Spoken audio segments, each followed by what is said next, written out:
taon nang nakakalipas bilang isang mundo ng diwata kung saan ang mga pambihirang nilalang gaya ng diwata, halimaw at mangkukulam ay namumuhay ng mapayapa ng magkasama. Doon ay naninirahan ng magandang paru-parong diwata na nagangalang Galaxia, nakabilang sa marangal na angkan ng lupain ng Alan. Siya'y nagtataglay ng isang pares ng makulay at maningning na pakpak ng paru-paro kasama ang mahiwagang kakayahang kontrolin ng mga ulap at hangin ayon sa gusto niya.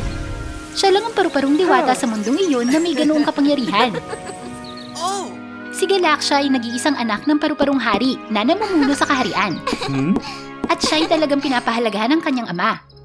Sa hindi kalayuan sa lupain ng Balan, mayroong prinsipe ng kabayo na nagangalang Harold na naninirahan sa imperyo kung saan ang lahi ng kabayong tao ang tanging iginagalang na angkan. Meron siyang tenga ng mga kabayo na nakakarinig ng mga tunog mula sa milyang layo na nagsisilbing sandata upang matukoy ang direksyon ng mga kaaway. Ang kanyang pambihirang pandinig ay nakatulong sa kanyang manalo sa maraming laban sa larangan ng digmaan na nakakuha ng paghanga mula sa mga tao. Si Harold din ang nag-iisang prinsipe ng emperador ng kabayong tao na nakataktang magmana at mamuno sa imperyo. Kaya't siya ay pinagmamalaki ng emperador ng Balan. Nagkita sina Galaxia at Harold sa isang diplomatikong pagtitipon sa pagitan ng iba't ibang bansa na naglalayong isulong ang kooperasyon at kapayapaan. Noong panahong iyon, nainis si Galaxia sa piging na puno ng mga kwentuhan ukol sa matataas na posisyon. Kaya't nagbalat kayo siya bilang celestial na paru-paro at lumipad palayo sa piging. Sa hindi inaasahan, si Galaxia ay inatake ng mabangis na alakdan at sanhi ng kanyang pinsala. Nang malapit na niyang harapin ang kamatayan, dumating ang mahusay na Prinsipe Harold upang iligtas siya.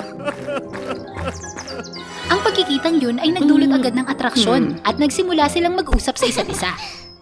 Natuklasan nilang marami silang pagkakatulad.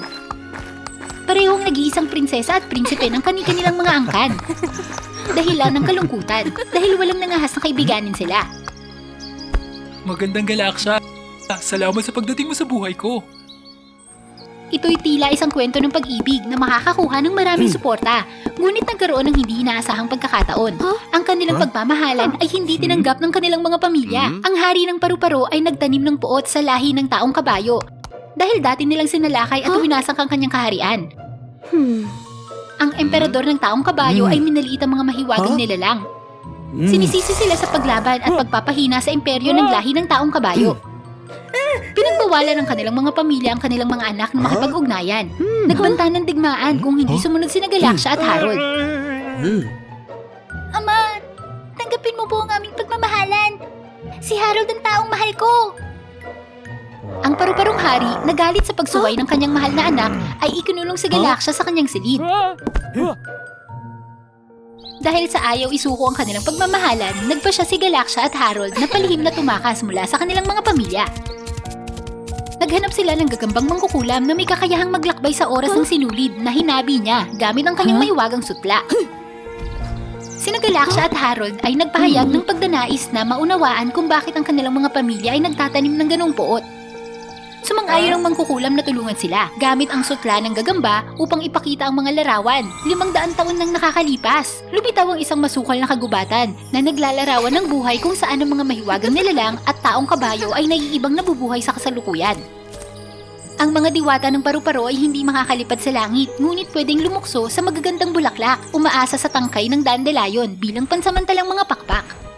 Dati, lahat ng diwata ng paru-paro ay kayang kontrolin ng hangin. Ngunit sa paglipas ng mga taon, si Galaxia lang ang nanatiling may kakayahang ito. Hindi kaya sila isinumpa na naging sanhi ng pagkawala ng likas na kakayahan ng lahi ng mga paru-paro? Ang lahi naman ng kabayong tao, meron silang matatalas na tenga at kayang tumakbo na kasing bilis ng hangin. Tumalon sila na kasing taas sa mga ibon. Sila ay mga magigiting na mandirigma na laging handang lumaban sa sino mang mananakop sa kanilang teritoryo. Sila rin ay mainitin ng ulo at magaspang. Madalas na nag-aaway at nanggugulo dahil sa walang kwentang bagay. Ngunit nagtataglay pa rin sila ng kaluluwang naghahangad na mapayapang buhay. Habang sina Galaxia at Harold ay mas malalim ang pag-unawa sa kanilang mga angkan, nahirapan silang unawain kung bakit gano'n ang galit ng kanilang mga pamilya.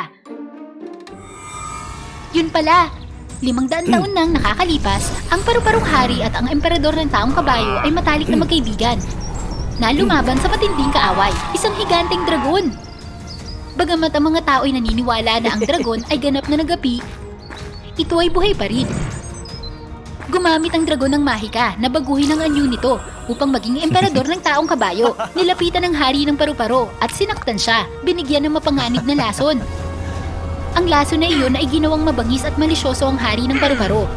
Dahilan ng pagkamuhi sa lahi ng kabayo na pinaniniwalaan niyang nagtaksil sa kanya. Sa patuloy na pagdanais ng puksain ng lahat ng lahi, ipinasa ng dragon ang lason na ito sa apo ng paru-parong hari na nagdulot ng pagbabago at unti-unting nagpahina sa kanilang mga kakayahan. Kaya pala, dahil ito doon, ang aking lahi ay nawalan ng kakayahang kontrolin ng hangin. Ang lahat ay wala sa kontrol. Sinubukan ng emperador ng taong kabayo na pigilan ng haring paru-paro at hikayatin siyang itigil ang digmaan. Ngunit walang pakialam ang paru-parong hari sa gustong sabihin ng emperador ng taong kabayo. Isa kang taksil! Hindi ka karapat-dapat mabuhay sa mundong ito!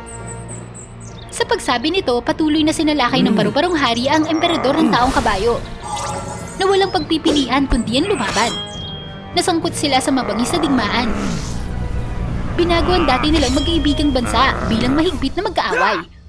Nagulat sina Galaxia at Harold at nakaramdam na matinding panghihinayang para sa kanilang mga pamilya. Nais nilang gumawa ng isang bagay para itama ang pagkakamali ng nakaraan. Humingi sila ng tulong sa mangkukulam upang maibalik sila sa nakaraan gamit ang mahiwagang sinulid. Pakiusap, ibalik mo kami sa nakaraan. Hindi namin nahayaang maging magkaaway ang aming mga bansa. Ang paglalakbay sa oras ay may malubhang epekto. At kailangan niyong magbayad ng malaking halaga. Hanggat makamit ng dalawang bansa ang kapayapaan, handa kaming magbayad ng anumang halaga. Sumang-ayon ng mangkukulam na gamitin ang kanyang mahika upang maibalik sila 500 taon nang nakakaraan. Sa harap nila, ang lahat ay magulo. Ang paru-parong hari at ang kabayong taong emperador ay nasa isang matinding labanan. Mabilis na gumamit ng mahika si Galaxia para lumikha ng bugso ng hangin na naghihiwalay sa pakikibaka ng paru-parong hari at ng taong kabayong emperador. Samantala, lumapit si Harold sa paru-parong hari para gamutin siya. Ginising siya mula sa kanyang galit.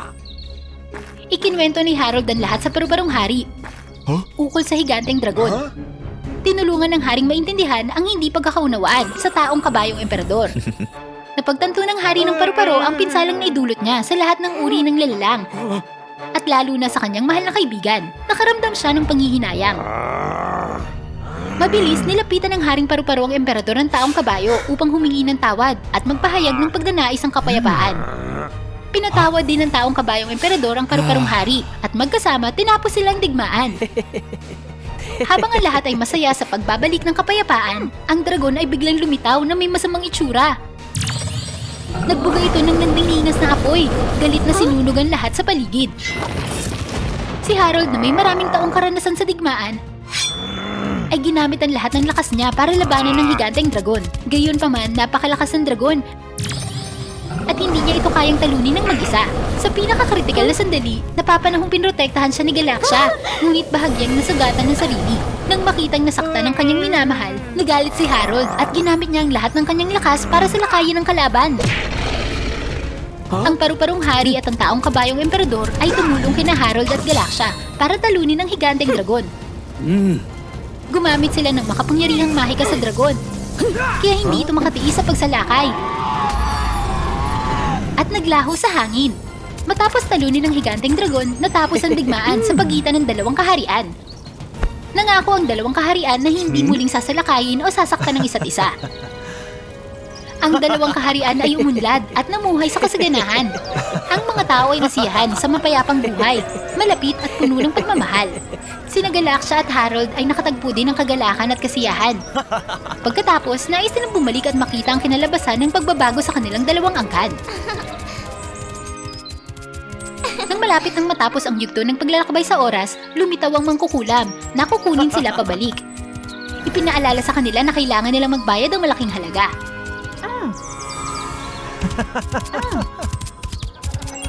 Ang halaga pala na binanggit ng bruha ay ang alaala ni Galaxia at Harold. Sa pagbalik sa kasalukuyan, ang dalawang bansa ay namuhay ng payapa. Ngunit hindi na nila maalala ang isa't isa tulad ng estranghero.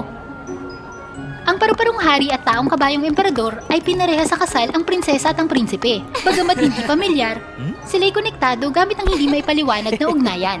Ginanap ang seremonya ng kasal ni Galaxia at Harold na sinaksihan at binasbasan ng lahat. Tumingin sila sa mata ng isa't isa at nakaramdam ng mahiwagang koneksyon sa kanilang kalooban. Naantig at umibig ang dalawa at namuhay ng maligaya magpakailanman.